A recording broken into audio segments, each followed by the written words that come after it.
चारू की मौत की खबर सुनकर रुक गई अंशुमन और अभीरा की शादी। जी हाँ दोस्तों, यह रिश्ता क्या कहलाता सीरियल के अपकमिंग ट्रैक में देखने को मिलने वाला है कि जब अंशुमन और अरमान का झगड़ा हो जाता है तो तानिया अभीरा से कहती है कि तुम अरमान से कहो कि वह अंशुमन से माफ़ी मांगे, और अगर तुमने ऐसा कह दिया तो हम मान लेंगे कि तुम अरमान से मूव ऑन कर चुकी हो। लेकिन अभीरा को समझ नहीं आता कि वह क्या करे।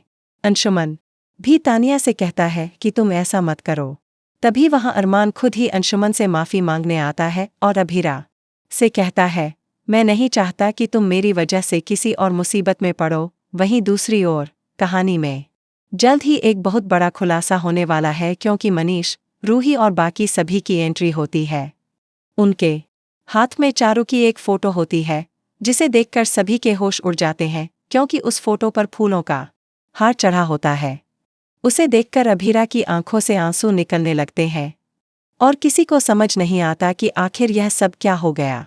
लेकिन तभी कहानी में बड़ा खुलासा होता है कि चारू अब इस दुनिया में नहीं रही। वह कैंसर की वजह से इस दुनिया को छोड़कर चली गई है। यह सुनकर उसके मम्मी पापा बेहद दुखी हो जाते हैं। अभीरा को भी बहुत बड़ा झटका लगता है और वह अपने आप को संभाल नहीं पाती। अंशुमन अभीरा को देखकर कहता है कि हम यह शादी अभी नहीं कर सकते, क्योंकि सभी इस हालत में नहीं है कि शादी कर सकें। लेकिन इसके बाद अब कहानी में एक और बड़ा खुलासा होने वाला है, क्योंकि जल्द ही अभीरा के सामने यह सच भी आने वाला है कि मायरा उसकी ही बेटी है। अब इसके बाद आखिर कहानी में क्या होगा, जानने के लिए बने रहिए हमारे चैनल पर।